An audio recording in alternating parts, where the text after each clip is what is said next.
मिनश्शैतानिर्रजीम बिस्मिल्लाहिर्रहमानिर्रहीम। शुरू करते हैं खालिक ज़ुल जलाल के बबरकत नाम से, जिसने हमें इंसान पैदा किया, अशरफुल मखलूक़ात बनाया, सबसे बड़ी बात आला अफ़ज़ल नबी अता किया। उस नबी का फरमान है कि इल्म हासिल करो माँ की गोद से कब्र की गोश तक। उसी इल्म के हसूल के लिए आप, मैं और बाकी सब लोग सरगर्दां सरगर्म हैं। मंजिल उसे मिलेगी जो शख्स मेहनत करेगा। In this video we will discuss about protein structures. आज की इस वीडियो में हम प्रोटीन के जो डिफरेंट स्ट्रक्चर हैं, प्राइमरी है, सेकेंडरी है, टर्शरी है, सो इन ओवरऑल स्ट्रक्चर को हम वन बाय वन डिस्कस करेंगे। तो इसी तरह अब जो फर्स्ट वन स्ट्रक्चर है वो है प्राइमरी स्ट्रक्चर। स्टूडेंट, इस चीज़ का आपके दिमाग में होना ज़रूरी है कि जो बेसिकली प्राइमरी स्ट्रक्चर है उसमें अमाइनो एसिड की, ये जो क्या है बेसिकली अमाइनो एसिड हैं, इसकी जो सीक्वेंस है और नंबरिंग है वो बहुत ज़्यादा वेरी करती है। मीन क्या है, एक प्रोटीन है उसको बेसिकली क्या है अमाइनो एसिड बना रहे हैं, अमाइनो एसिड का बिल्डिंग ब्लॉक कंबाइन होता है तो प्रोटीन स्ट्रक्चर बनता है। तो प्रोटीन के स्ट्रक्चर में जो अमाइनो एसिड हैं उसकी नंबरिंग कि कितने अमाइनो एसिड मौजूद हैं, और इसी तरह उन अमाइनो एसिड की सीक्वेंस जो प्रोटीन का प्राइमरी स्ट्रक्चर है उसमें इनकी बहुत ज़्यादा इन्फ्लुएंस है। सो इसके पूरे स्ट्रक्चर में हम क्या देखते हैं कि जो अमाइनो एसिड हैं जो प्रोटीन को बना रहे हैं, उन अमाइनो एसिड के दरमियान जो बांड होता है, जो चेन होती है, उसे हम पॉलीपेप्टाइड चेन कहते हैं।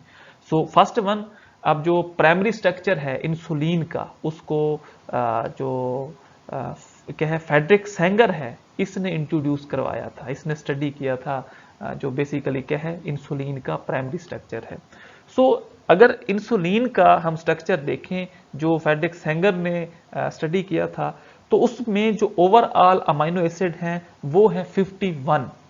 अब जो टोटल 51 अमाइनो एसिड हैं, if one protein has 51 amino acid then how many peptide bond are present.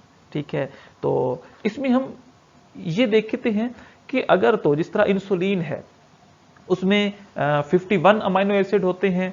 अब दो चेन इसमें मौजूद होती हैं। जो एक चेन है उसमें 21 अमाइनो एसिड होते हैं, ये देखें, एक क्या है 21 अमाइनो एसिड है और दूसरी में क्या है 30 अमाइनो एसिड हैं। तो ये जो दो चेन्स होती हैं इंसुलिन के स्ट्रक्चर में, जो एक है वो अल्फा चेन है और दूसरी क्या है बीटा चेन है। तो अब जो फ्रेडरिक सेंगर ने एक इंसुलिन के प्राइमरी स्ट्रक्चर को देखा था, तो उसने कहा था जो अल्फा चेन है उसमें बेसिकली 21 अमाइनो एसिड हैं और जो बीटा चेन है उसमें 31 अमाइनो एसिड हैं। ठीक है, अब इसी तरह उसने कहा था कि ये जो अल्फा चेन है और बीटा चेन है, इनके दरमियान जो बांड होगा, इन दो चेन के दरमियान, उनको हम डाई सल्फाइड बांड कहेंगे, क्योंकि दो क्या है जो सल्फर मौजूद हैं, लेकिन क्या है अब जो एक ही चेन है इनमें के दरमियान आप देखें एक अमाइनो एसिड है, ये क्या है दूसरा है और ये क्या है तीसरा है। तो इनमें जो क्या है बांड होंगे वो पेप्टाइड बांड होगा। मीन जो अल्फा चेन है उसके अमाइनो एसिड में जो बांड है वो भी पेप्टाइड बांड है। इसी तरह जो बीटा चेन है उसके अमाइनो एसिड में भी जो बांड मौजूद है उसे पेप्टाइड बांड कहते हैं। लेकिन अल्फा और बीटा चेन के दरमियान जो बांड होगा वो डाइसल्फाइड बांड होगा।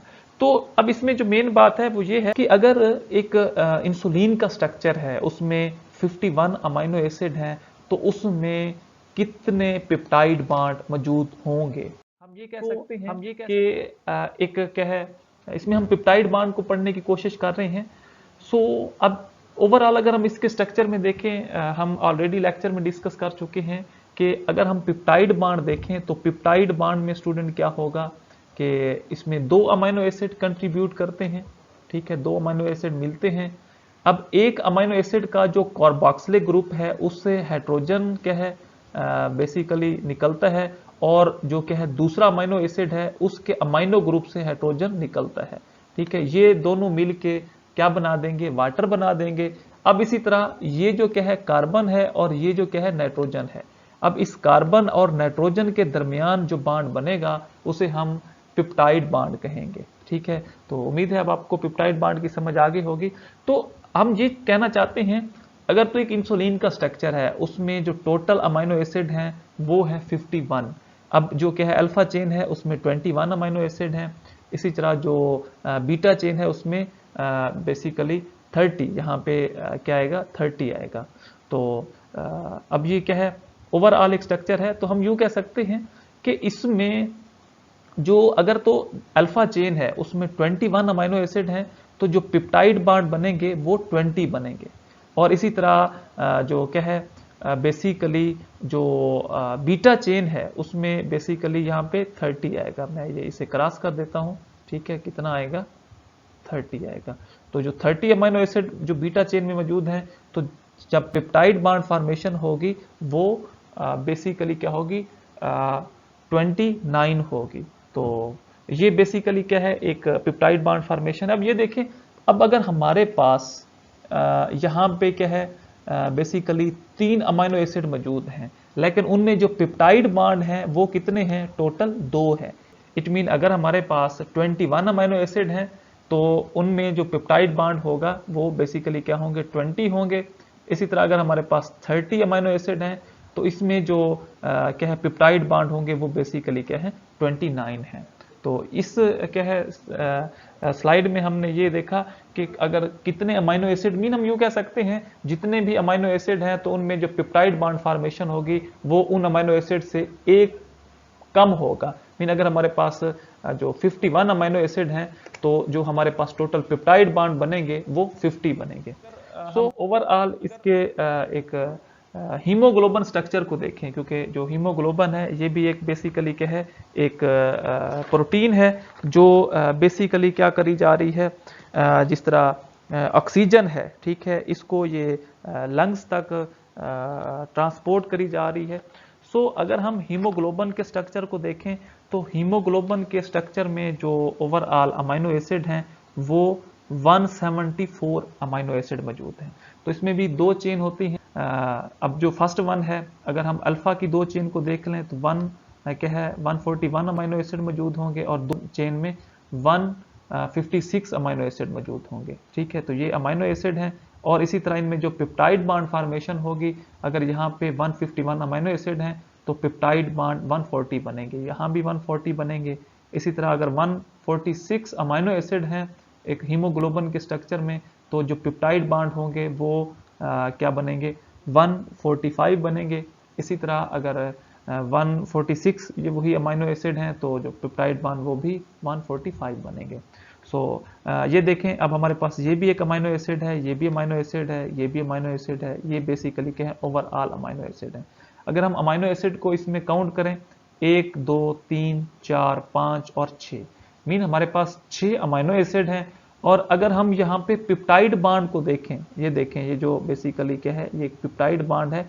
तो इसमें अगर हम ओवरऑल इस पेप्टाइड बांड को देखें तो पेप्टाइड बांड इसमें कितने हैं 1 2, ये देखें ये 1 है, ये इसी तरह ये दूसरा पेप्टाइड बांड है, ये तीसरा पेप्टाइड बांड है, ये चौथा है और ये 5वां है। मीन हमारे पास जो टोटल अमाइनो एसिड हैं वो 6 हैं और जो पेप्टाइड बांड हैं वो इनमें 5 बनेंगे। इट मीन हम यूं कह सकते हैं, ये देखिए यहाँ पे अगर हमारे पास मीन अमाइनो एसिड से एक जो क्या है पेप्टाइड बांड है वो कम होगा। मीन अगर हमारे पास जो अमाइनो एसिड है वो 141 है तो जो पेप्टाइड बांड है वो 140 होंगे। इसी तरह अगर हमारे पास अमाइनो एसिड ओवरऑल 146 है तो जो पेप्टाइड बांड है वो 145 बनेंगे। मीन एक जो क्या है पेप्टाइड बांड है वो अमाइनो एसिड से कम होगा। सो हम यूं कह सकते हैं कि जो बेसिकली क्या है प्राइमरी स्ट्रक्चर है, ठीक है, वो जो एक ओवरऑल हीमोग्लोबिन स्ट्रक्चर है उसकी फंक्शनिंग के लिए बहुत ज़्यादा इंपॉर्टेंट है। सो इसी तरह अगर हम देखें कि जो बेसिकली इंसुलिन है, if have good sequence of amino acid then it be functional. अब देखें इसमें क्योंकि हम एक बेसिकली जो एक प्राइमरी स्ट्रक्चर है उसमें हम नंबरिंग को और सीक्वेंस ऑफ अमाइनो एसिड को देखते हैं। मीन अगर जो बेसिकली हीमोग्लोबिन है इसमें जो प्राइमरी स्ट्रक्चर है वो बहुत ज्यादा इंपॉर्टेंट है। 174 अमाइनो एसिड हैं हीमोग्लोबिन के स्ट्रक्चर में। अब ये सारे के सारे अमाइनो एसिड इनकी जो नंबरिंग है वो भी ठीक है और जो सीक्वेंस है वो भी ठीक है। तो तब जाके जो हीमोग्लोबिन है ये प्रॉपरली काम करेगा और प्रॉपरली ऑक्सीजन को ट्रैप करके लंग्स को प्रोवाइड करेगा। इसी तरह अगर हम इंसुलिन को देख लें, इंसुलिन में भी प्राइमरी स्ट्रक्चर बहुत ज़्यादा वेरी करता है। अगर इसमें जो अमाइनो एसिड है उनकी सीक्वेंस गुड है, अमाइनो एसिड की ओवरऑल जो नंबरिंग है वो भी करेक्ट है, तो इंसुलिन क्या है प्रॉपरली फंक्शनल होगा और वो क्या है एक जो ग्लूकोज की जो कंसंट्रेशन है उसको एक ऑप्टिमम कंसंट्रेशन पे प्रोसीड आउट करेगा। अगर तो इंसुलिन में अमाइनो एसिड की जो नंबरिंग है या सीक्वेंस है वो इनकरेक्ट है या वो जो क्या है रॉन्ग है, तो वो प्रॉपरली फिर इंसुलिन के स्ट्रक्चर को डीनेचर कर जाएगा और इसी तरह जो डायबिटीज है वो भी इंक्रीज हो जाएगी क्योंकि ग्लूकोज का लेवल क्या हो जाएगा, ज्यादा हो जाएगा। तो ये बेसिकली एक हीमोग्लोबिन का एग्जाम्पल को देखें तो हम ये देखते हैं कि जो नॉर्मल हीमोग्लोबिन है वो सिकल सेल हीमोग्लोबिन में कैसे कन्वर्ट होता है। मीन एक फंक्शनल हीमोग्लोबिन जो है वो नॉन फंक्शनल स्ट्रक्चर में कैसे कन्वर्ट होता है। जिसमें एक एग्जांपल है वो सिकल सेल एनीमिया की है जिसमें रेड ब्लड सेल की कमी हो जाती है। इसी तरह जो दूसरा स्ट्रक्चर है वो सिकल सेल हीमोग्लोबिन है। तो जो बेसिकली एक नॉर्मल हीमोग्लोबिन है वो सिकल सेल हीमोग्लोबिन में कब कन्वर्ट होता है, जब बेसिकली बीटा चेन स्ट्रक्चर में चेंजिंग्स आती हैं। ये देखें अगर हम अल्फा चेन को देखें तो इसमें क्या होगा, जो फर्स्ट वन अमाइनो एसिड है वो बेसिकली क्या है विलाइन है, इसी तरह जो सेकंड है वो हिस्टिडाइन है, इसी तरह जो थर्ड है वो हम यूँ कह सकते हैं कि ल्यूसाइन है, इसी तरह जो फोर्थ वन है वो थ्योरीन है, इसी तरह जो फिफ्थ वन है वो प्रोलीन है, ग्लूटामिक एसिड है, और इसी तरह जो लास्ट वन है वो ग्लूटामेटिक एसिड है। तो अब इसमें जो बेसिकली जो बीटा चेन है इसमें क्या है, जो ये देखें जो सेकंड लास्ट नंबर पे ग्लूटामिक एसिड है इसके क्या है इसकी जगह बेसिकली क्या है जो विलाइन है, विलाइन अमाइनो एसिड है ये यहाँ पे क्या है लग जाता है।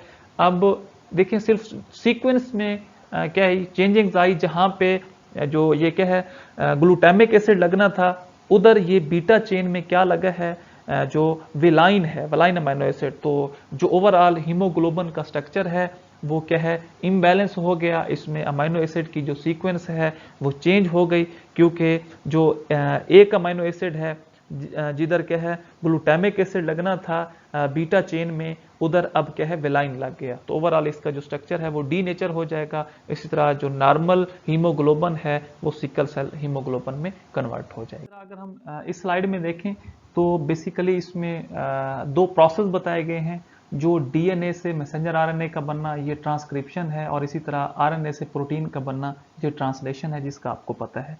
लेकिन इसमें मैं आपको समझाने की ये कोशिश कर रहा हूँ कि जो बेसिकली एक डीएनए है, ठीक है, ये पॉलीमर है जो डिफरेंट जो मोनोमर है न्यूक्लियोटाइड हैं इनसे बना होता है। मीन ढेर सारे जो मोनोमर यूनिट हैं, जो सिंगल यूनिट हैं, न्यूक्लियोटाइड्स हैं, ये मिलते हैं तो एक डीएनए पॉलीमर का स्ट्रक्चर बना देते हैं।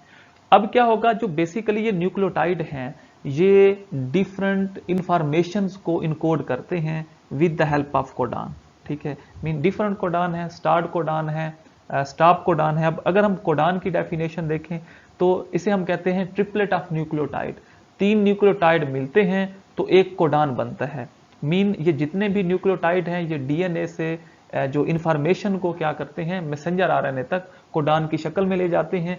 और अब इस कोडान का काम क्या है, ये प्रॉपरली इस अमाइनो एसिड सीक्वेंस को ठीक करता है और एक प्रोटीन बनाने के लिए अमाइनो एसिड को लगाने का काम करता है। मीन ढेर सारे अमाइनो एसिड को ये जोड़ता है और तब जाके प्रोटीन का स्ट्रक्चर बनता है, ठीक है। अब बात दफा क्या होता है कि जो बेसिकली किसी ना किसी जगह पे एरर आ जाता है, ठीक है, कोई भी एरर ऑर्डर अकर होता है तो ये जो न्यूक्लियोटाइड हैं ये प्रॉपरली क्या करते हैं, जो एक इंफॉर्मेशन है उसको मैसेंजर आरएनए तक इनकोड नहीं करते, ठीक है। ये जो न्यूक्लियोटाइड हैं ये प्रॉपरली एक मैसेंजर आरएनए तक इन इंफॉर्मेशन को इनकोड नहीं करते। जब ये प्रॉपरली इंफॉर्मेशन नहीं पहुंचती तो जो ओवरऑल अमाइनो एसिड की सीक्वेंस है ये भी क्या हो जाती है, डिस्टर्ब हो जाती है। अब अगर अमाइनो एसिड की सीक्वेंस जो क्या है ये डिस्टर्ब हुई तो जो ओवरऑल स्ट्रक्चर है वो डैमेज हो जाएगा। मीन प्रॉपरली प्रोटीन फॉर्मेशन नहीं होगी, ट्रांसलेशन का प्रोसेस नहीं होगा। तो हम ये कह सकते हैं कि जो बेसिकली एक प्राइमरी स्ट्रक्चर है उसमें क्या है अमाइनो एसिड की सीक्वेंस और अमाइनो एसिड की जो क्या है नंबरिंग है वो क्या है बहुत ज़्यादा इम्पॉर्टेंट है। ये हमने प्रूव किया कि अगर तो किसी जगह पे अमाइनो एसिड की जो सीक्वेंस है या नंबरिंग है किसी जगह पे भी फर्क आया तो प्रॉपरली जो प्रोटीन फॉर्मेशन है वो नहीं हो सकती। मीन जो एक प्राइमरी स्ट्रक्चर है उसमें नंबर का और सीक्वेंस का होना ज़रूरी है। अगर हम प्रोटीन के सेकेंडरी स्ट्रक्चर की बात करें तो ये जो प्रोटीन का बेसिकली सेकेंडरी स्ट्रक्चर है ये कंसिस्ट ऑफ होता है, जो फर्स्ट वन है वो अल्फा हेलिक्स है और इसी तरह जो दूसरा है वो है बीटा प्लीटेड शीट। अब बेसिकली अगर हम इसके स्ट्रक्चर को देखें तो इसमें जो फर्स्ट वन जिस तरह प्राइमरी स्ट्रक्चर में जो नंबर है और सीक्वेंस है अमाइनो एसिड की वो इम्पोर्टेंट थी, इसी तरह सेकेंडरी स्ट्रक्चर को प्रोटीन में कोई भी सेकेंडरी स्ट्रक्चर है तो उसको मेंटेन करने के लिए इस ओवरऑल दोनों स्ट्रक्चर अल्फा हेलिक्स और बीटा प्लीटेड शीट को स्टेबल करने के लिए हाइड्रोजन बॉन्ड का होना ज़रूरी है। सो इसमें अगर हम देखें जो फर्स्ट वन ये अल्फा हेलिक्स है ये सेकेंडरी स्ट्रक्चर में एक कॉमन स्ट्रक्चर है। सो इसी तरह अब ये जो क्या है ये एक फंक्शनल ग्रुप है, ये भी क्या है फंक्शनल ग्रुप है, ये फंक्शनल ग्रुप है। इट मीन इसमें अगर फंक्शनल ग्रुप अटैच है तो इसमें मोस्टली जगह पे क्या है अमाइनो एसिड एक दूसरे के साथ क्या है अटैच है। सो इट मीन हम ये कह सकते हैं कि अल्फा हेलिक्स जो है एक तो ये मोस्ट कॉमन स्ट्रक्चर है और इसमें जो हाइड्रोजन बॉन्डिंग है वो being a very important for the stable of different structure configuration. Mean जो सेकेंडरी स्ट्रक्चर की स्ट्रक्चर कन्फिगरेशन है वो हाइड्रोजन बॉन्ड की मदद से स्टेबल होती है।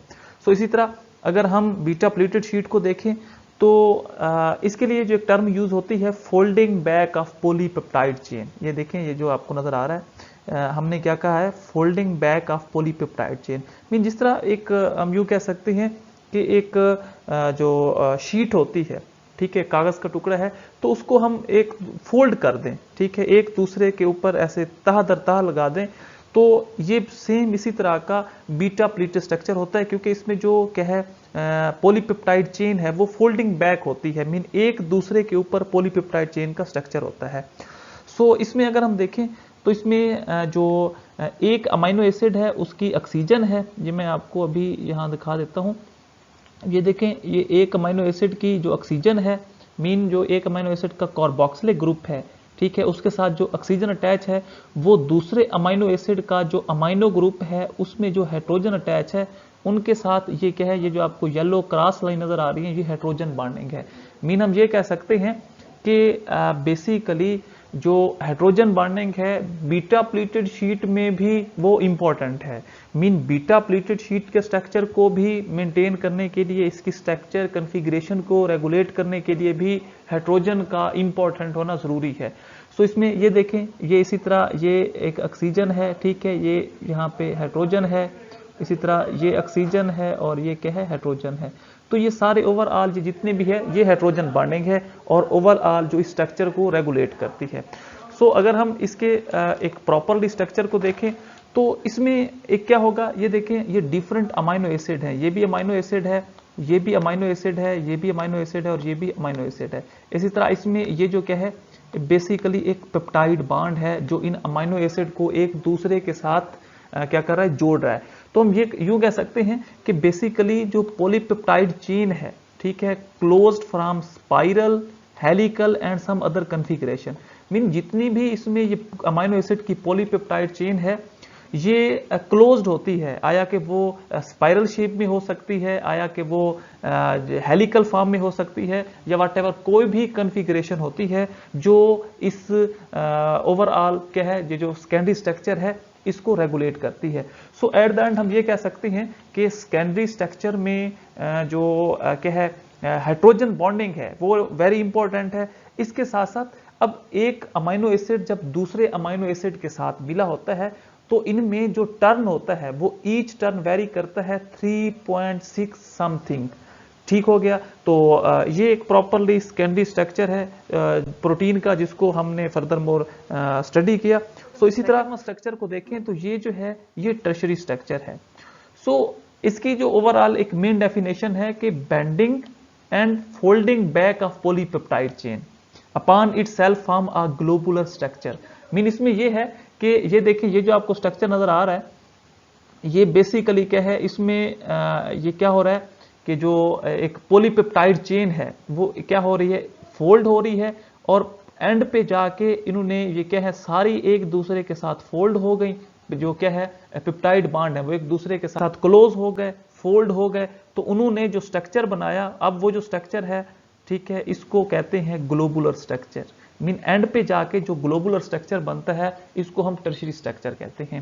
मीन हम ये कह सकते हैं कि डिफरेंट जो क्या है, जो सेकेंडरी स्ट्रक्चर है, ये भी सेकेंडरी स्ट्रक्चर है और ये भी सेकेंडरी स्ट्रक्चर है, तो ये दोनों क्या होते हैं, इनमें जो पॉलीपेप्टाइड बांड है उनमें बेंडिंग होती है, उनमें फोल्डिंग बैक होती है, और वो एंड पे जाके एक ग्लोबुलर स्ट्रक्चर बना देते हैं, एक ग्लोब लाइक स्ट्रक्चर बना देते हैं, जिस तरह ये आपको नजर आ रहा है। तो इसको हम टर्शियरी स्ट्रक्चर कहते हैं। सो अगर हम ओवरऑल इस स्ट्रक्चर में रेगुलेशन देखें तो इस पूरे स्ट्रक्चर में हमें 3 डिफरेंट बांड मिलेंगे। जो फर्स्ट वन है, अब ये देखें, ये बेसिकली क्या है, पॉलीपेप्टाइड बैकबोन है, तो इसमें एक तो हमें क्या मिलेगा, हाइड्रोजन बॉन्ड मिलेगा, ठीक है, जो मीन क्या है, जो एक अमीनो एसिड है उसके कार्बोक्सिलिक ग्रुप की ऑक्सीजन है। ये देखें, ये आपको जो ये नजर आ रहा है, एक क्या है अमीनो एसिड के कार्बोक्सिलिक ग्रुप की जो ऑक्सीजन है, और इसी तरह दूसरे अमीनो एसिड से क्या है OH निकल रहा है, ठीक है। तो इसमें अब ये देखें, दूसरे अमीनो एसिड की जो क्या है हाइड्रोजन है, तो इनमें जो क्या है ये बॉन्डिंग है, इसको हाइड्रोजन बॉन्डिंग कहते हैं। सो इसी तरह इसमें एक और हमें बॉन्ड मिलेगा जो बेसिकली क्या है NH3 और ऑक्सीजन में मिलेगा। ये देखें, ये NH3 के आयन्स हैं और इसी तरह क्या है ऑक्सीजन है, तो इसमें जो हमें बॉन्ड मिलेगा उसको हम आयोनिक बॉन्ड कहते हैं। ये देखें, ये जो आपको ये नजर आ रहा है, इसको बेसिकली हम क्या कहते हैं, आयोनिक बॉन्ड कहते हैं। सो इसी तरह हमें एक और बॉन्ड मिलेगा जिसे हम डाइसल्फाइड बॉन्ड कहते हैं। देखें, 2 सल्फर के दरमियान हमें बॉन्ड मिला है, तो इसे हम क्या कहते हैं, डाइसल्फाइड बॉन्ड कहते हैं। मीन ये प्रॉपरली एक टर्शियरी स्ट्रक्चर में क्या है, एक कॉइलिंग प्रोसेस है जिसमें हमें 3 डिफरेंट बॉन्ड मिलेंगे। मीन जो पॉलीपेप्टाइड चेन है उनमें बेंडिंग हुई, उनमें फोल्डिंग बैक हुई, जो सेकेंडरी स्ट्रक्चर है वो टर्न आउट हुआ, वो मिलके उसने एक ग्लोबुलर स्ट्रक्चर बनाया जिसे हम टर्शियरी स्ट्रक्चर कहते हैं। तो इसमें हमें 3 बॉन्ड मिलेंगे। जो फर्स्ट वन है वो हाइड्रोजन बॉन्ड है, जो ऑक्सीजन और हाइड्रोजन के दरमियान बन रहा है। इस तरह जो सेकंड बॉन्ड है वो आयोनिक बॉन्ड है, जो NH3 और ऑक्सीजन के दरमियान बन रहा है, आयन्स हैं। और इसी तरह जो सेकंड वन है वो डाइसल्फाइड ब्रिज है, जिसे हम डाइसल्फाइड बॉन्ड कहते हैं, जो 2 क्या है सल्फर के दरमियान बन रहा है। सो इसमें जो एक प्रॉपरली क्या है, कुछ वांडल वार इंट्रैक्शन फोर्सेस भी होंगी, तो ये प्रॉपरली एक क्या है स्टेबिलिटी है।